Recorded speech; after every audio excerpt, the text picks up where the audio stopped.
1995년 2월 6일 오후 7시 5분경 전남 순천의 미도장 여관에서 세 사람이 함께 여관을 나서고 있었어요. 이 여관의 사장인 이 씨의 아내와 중학교, 초등학교에 다니는 두 딸이었습니다. 남편 이 씨가 저녁을 먹으면서 여관을 보고 있는 동안 이 세 모녀가 시내에 볼일을 보러 가신 시어머니를 모시러 가기로 한 거죠. 남편 차를 이제 아내가 끌고 가기로 했어요. 큰딸이 동생을 차 뒷좌석에 앉혔고요. 본인은 조수석에 타려고 문을 엽니다. 아내는 운전석에 앉아서 차에 시동을 걸었죠. 근데 시동을 걸자마자 엄청나게 큰 소리가 나더니 자동차가 순식간에 폭발해버려요. 화염까지 치솟기 시작하면서 여관 주차장은 아수라장이 됩니다. 이날의 사고로 운전석에서 시동을 걸었던 이 씨의 아내는 그 자리에서 사망했고요. 두 딸들은 중태에 빠지게 돼요. 오늘 준비한 사건은 순천에서 미도장 여관을 운영하던 이 씨 가족에게 벌어진 사건입니다. 준비한 내용 전해드릴게요. 현장은 그야말로 참혹 그 자체였어요. 폭발과 동시에 승용차 지붕이 분리돼서 30m 이상 날아갔고요. 차체가 다 타버리면서 이렇게 뼈대만 남았어요. 폭발 당시의 충격이 어마어마했습니다. 여관 주차장에 주차되어 있던 다른 차량들까지 파손됐고요. 땅바닥이 꺼지고 여관과 인근 건물의 유리창만 해도 200여 장이 깨졌어요. 파편이 튀면서 투숙객이 다치기도 했고요. 근데 무엇보다 끔찍한 건 이 폭발이 난 차에 있던 이 씨의 아내와 두 딸들의 상태였죠. 아내는 이미 형체를 알아볼 수 없을 정도가 돼버렸고요. 하체는 날아가고 상체만 남은 상태로 발견됐어요. 한쪽 다리는요, 나중에 여관 옥상에서 발견됩니다. 얼마나 심했는지 아시겠죠? 그녀의 두 딸들은 간신히 숨만 붙어 있는 정도의 상태였어요. 온몸에 중화상을 입고 병원으로 옮겨졌는데 생명이 위독한 상태였습니다. 다행히도 둘째에 비해서 상대적으로 덜 다친 첫째 딸이 나중에 당시 상황에 대해서 진술을 해요. 동생이 먼저 뒷좌석에 타고 나서 이 어머니가 운전석에서 시동을 거는 도중에 본인이 조수석에 타려는 순간 갑자기 꽝 하는 소리가 나면서 자동차가 폭발했다는 거죠. 이 사고를 목격했던 이웃 주민도 이 씨의 아내가 앞좌석에 올라서 시동을 거는 순간 사고가 났다고 말합니다. 한마디로 차 시동을 거는 동시에 차가 엄청난 강도로 폭발했다는 거예요. 근데 운전석이 유독 피해가 심하단 말이에요. 그런 걸 보면 차량 결함의 문제라기보다는 뭔가 이 차량 탑승자를 노린 의도된 폭발로 보이기도 합니다. 누군가가 여관 주인인 이 씨 혹은 그의 가족들의 생명을 노린 것처럼 보인다는 거예요. 이후에 경찰이 현장을 살펴보는데요. 이게 보면 볼수록 의심이 확신이 돼갑니다. 여관 주차장이 되게 딱딱한 콘크리트 바닥이었는데 이 바닥이 둥글게 파여 있는 거예요. 파인 정도하고 파여 있는 위치를 봤을 때 운전석 아래에 설치된 어떤 그런 폭발물이 시동을 거는 순간 폭발을 한 것처럼 보였습니다. 그게 맞다면 이건 누군가에 의한 계획살인 사건인 거예요. 폭발물 전문가들은 운전석 아래 차체 바깥 부분에 설치된 폭발물에 시동 스타트 전류가 흐르면서 1차 뇌관이 폭발하고 다시 2차로 주 폭발 장치가 터졌을 것으로 추정을 했어요. 그래서 이 펑 하는 두 번의 폭발 소리가 났다는 겁니다. 근데 이 폭발물의 종류는 알 수가 없고 이 폭탄이 민간용인지 군수용인지도 알 수 없다고 했어요. 범인을 찾기 위해서는 일단 이 폭발물의 종류를 알아내야 되거든요. 근데 강도가 너무 심하다 보니까 검사에 쓸 수 있는 잔해를 찾는 것 자체가 어려운 거예요. 심지어 현장에는 쓸만한 증거물들이 별로 없었습니다. 이물질을 하나 발견하긴 했는데 가로 길이 5cm, 세로 길이 10에서 15cm 정도의 네모난 이물질이었거든요. 이게 폭발물과 관련이 있을 것으로 보기는 했지만 이것도 확실하지는 않았습니다. 감식반은 폭발의 규모로 봤을 때 다이너마이트나 다이너마이트 정도의 위력을 가진 엄청난 그런 폭발물이 사용됐을 것으로 추정을 했습니다. 근데 폭발과 동시에 잔해가 날아가 버리고, 그러니까 차에 불까지 났잖아요. 남아있던 잔해들도 대부분 불에 타서 사라져서 이걸 추정하기가 쉽지 않았던 거예요. 경찰이 보기에도 이거는 정확히 이거 폭약명이랑 점화장치 종류는 알아내기 힘들겠다. 이렇게 생각을 했어요. 그래도 일단은 이 전문가를 투입해서 현장에 대한 감식을 실시합니다. 폭발물의 잔해로 추정되는 금속과 플라스틱 등의 유류품을 수거해서 의뢰를 해요. 근데 국가수 분석 결과는 절망적이었어요. 훼손이 너무 심해서 알아낼 수 없다는 거예요. 알아낼 수 있는 게 없었대요. 그래서 이제 군부대 폭발물 전문가까지 수사에 투입을 시켜서 현장 감식을 실시했는데요. 여기서도 의미 있는 단서를 찾지는 못합니다. 이번에는 폭발물 처리 전문 요원까지 불러서 2차 감식을 진행해요. 사고 현장만 분석을 하는 게 아니라 현장에서 한참 먼 곳에 떨어져 있는 그 차량의 시트 조각이나 숨진 이 씨 아내의 몸에 박혀있던 파편, 그리고 이 씨 아내의 몸에서 체액까지 채취한 뒤에 정밀 감정에 들어갑니다. 성공했을까요? 이것도 실패였어요. 시동이 켜짐과 동시에 터졌잖아요. 그러면 폭발 당시의 현장에는 범인이 없었겠죠. 본인도 죽을 생각이 아니었다면. 그렇다면 범인을 본 목격자를 찾는 것도 어려운 상황인 거예요. 설사 범인을 찾는다고 해도, 뭔가 용의자를 찾는다고 해도 사실 물적 증거로 쓸만한 것들이 다 타버렸기 때문에 공소유지를 할 수 있을지도 지금 의문인 겁니다. 그 어떤 무엇 하나도 손에 잡히지 않는 상황이 계속 이어지고 있었던 거죠. 이 사건은 그렇게 미제 사건이 될 가능성이 높다는 판단을 받기 시작해요. 근데 이런 절망적인 상황 속에서도 경찰은 용의자를 찾기 위한 수사를 계속해서 이어가요. 시동을 걸자마자 폭발이 이루어지도록 만든 범죄라는 점, 그리고 물적 증거까지 완벽하게 인멸시킬 정도의 폭발을 일으켰다는 점에 주목을 해서 범인은 아마도 폭탄이나 어떤 자동차에 대한 지식이 있는 사람일 것이다. 이렇게 생각을 하고 그런 사람을 찾는 데 주력을 했던 거예요. 그렇게 여관사장 이 씨 부부의 주변인들을 탐문조사하기 시작하는데 이 두 사람에게 뭔가 돈 문제라던가 치적 문제 이런 것들이 얽혀 있는 것들이 없었던 거죠. 그럴 만한 사람이 없었다는 거예요. 주변 사람들한테도 되게 평판이 좋은 부부였거든요. 다만 한 가지 있는 게 뭐였냐면 이 여관사장 이 씨가 동생하고 남자 동생이 있는데 동생하고 재산 분할 문제로 갈등을 빚었다는 그런 소문이 주변에 있긴 했었습니다. 근데 이것도 사실 무시하고 넘어가선 안 되겠죠. 주변 사람들이 알 정도면 진짜일 가능성이 높잖아요. 그래서 경찰이 이 씨의 동생을 불러서 조사를 진행하는데 여기서 특별한 혐의점을 발견하지는 못합니다. 계속해서 경찰이 용의자를 찾기 위해서 조사 범위를 넓혀가고 있는데요. 그때 방금 말씀드렸던 이 씨의 동생, 이 사람이거든요.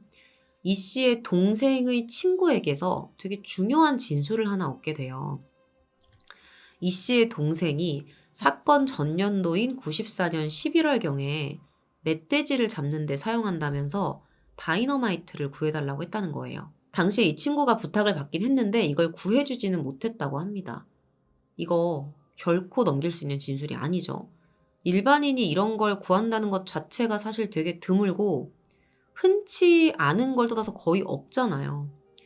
이 진술을 들은 경찰은 다시 이 씨의 동생을 주목하기 시작했고요.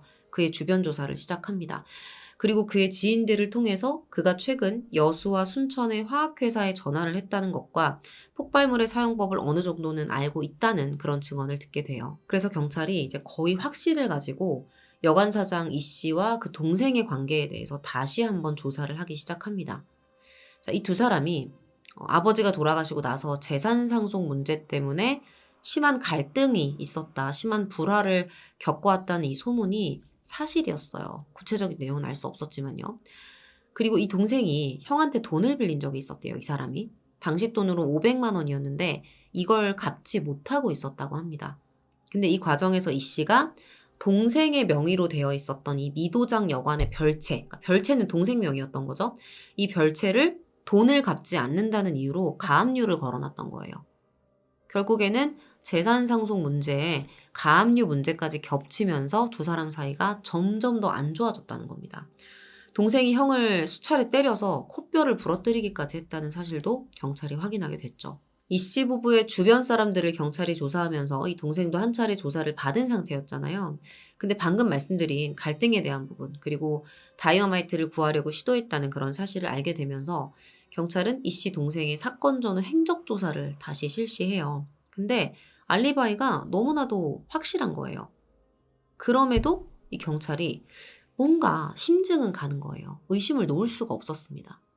이유는 목격자의 진술을 하나 얻게 됐거든요.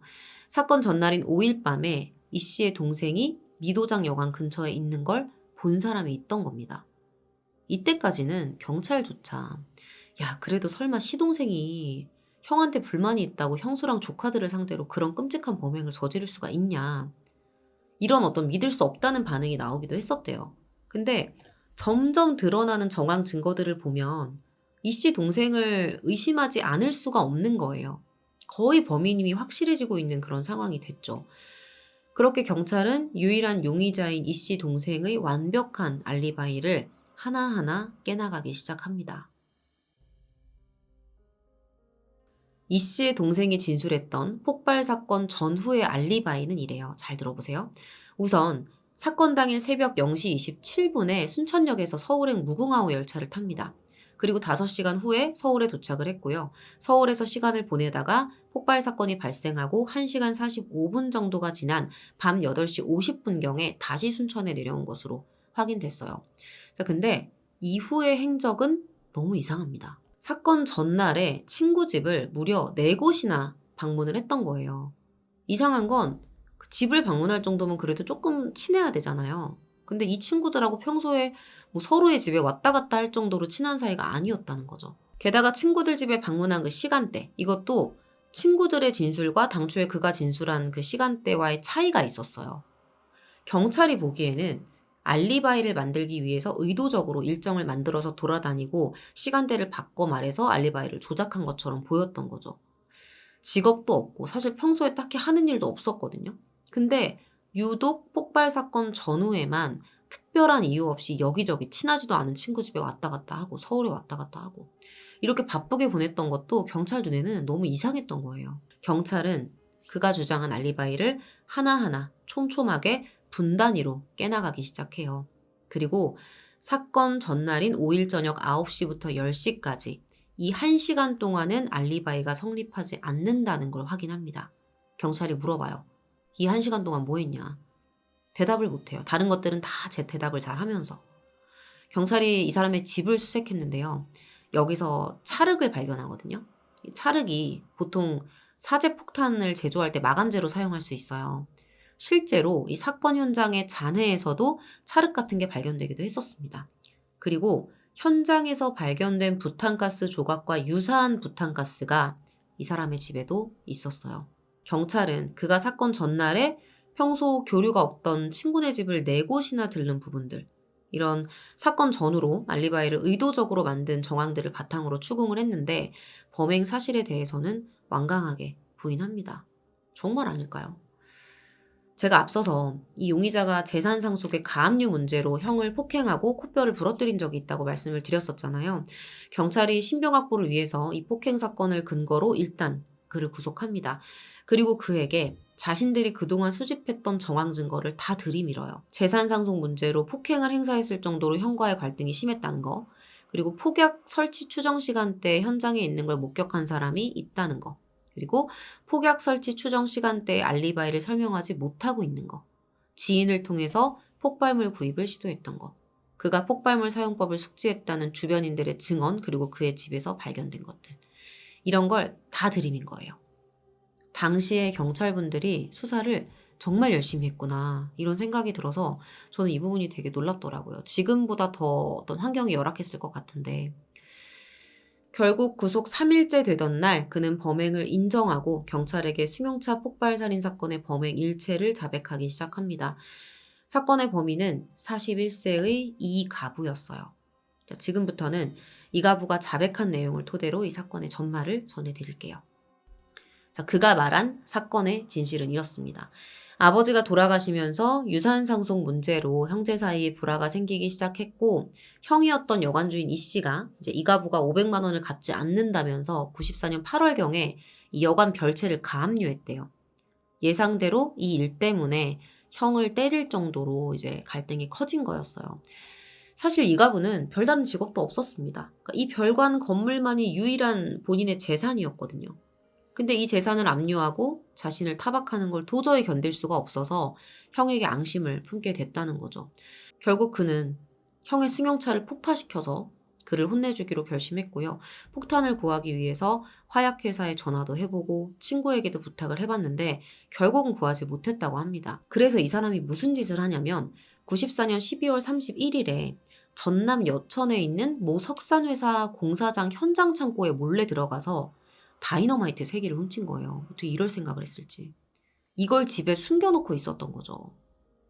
그리고 범행 전날인 95년 2월 5일에 밤이 되길 기다렸다가 9시경 여관 주차장에 있던 형의 승용차 문을 열고 들어갔고요. 미리 준비해둔 다이너마이트 3개와 휴대용 부탄가스 2개까지 묶은 뒤에, 그러니까 완전 이건 진짜 죽으라는 거죠. 차량 뇌관 전선을 연결해서 운전석 밑에 설치합니다. 사실 이 다이너마이트가 3개고 부탄가스가 2개고 이걸 떠나서 시동이 걸렸을 때 터지게 만들었다는 거는 시동 거는 사람이 누구겠어요? 형이잖아요. 형 그냥 죽으라고 한 거죠.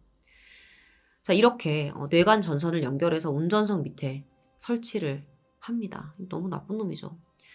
그렇게 형이 자동차의 시동을 켜길 기다리면서 본인은 알리바이를 만들어가고 있었던 거죠. 그런데 어머니를 모시러 가기 위해서 형수님과 조카들이 형의 차를 타면서 이런 비극적인 사건이 벌어졌다는 겁니다.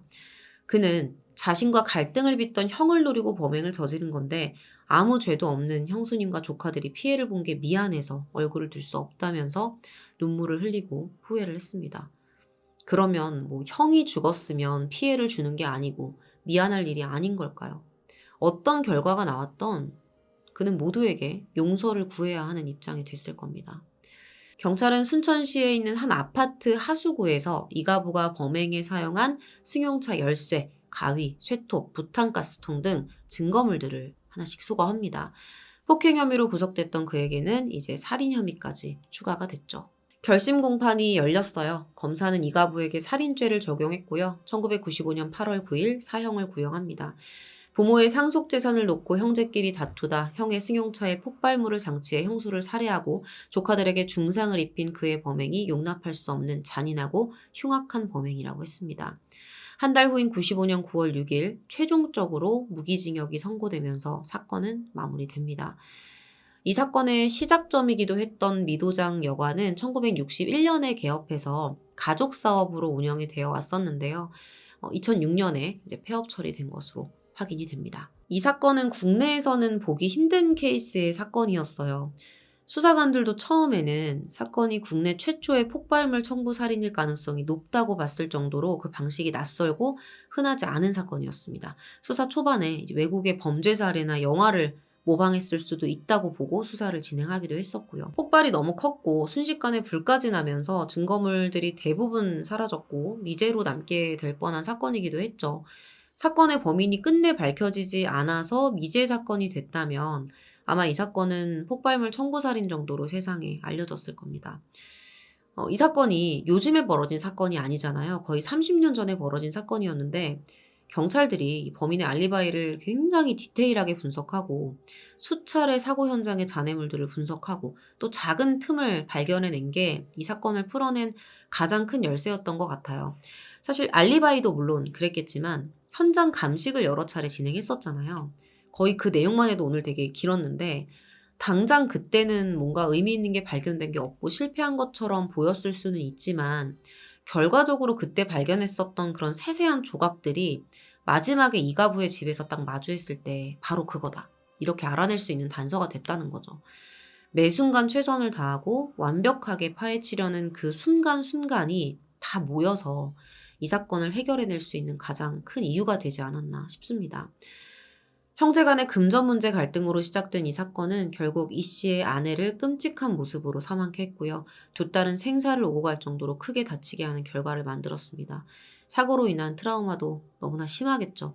엄마를 떠올리는 것이 그들에게는 너무나도 슬픈 일일 겁니다. 이 씨는 한순간에 아내를 잃고 두 자녀의 생명이 위독해진 상황을 경험해야 했어요. 게다가 그런 범죄를 저지른 게 자신의 친동생이었고요. 그 대상이 원래는 나였다는 걸 알게 된 후에는 더 큰 충격을 받았을 겁니다. 오늘 준비한 내용은 여기서 마무리하도록 하겠습니다. 긴 시간 시청해주셔서 감사합니다.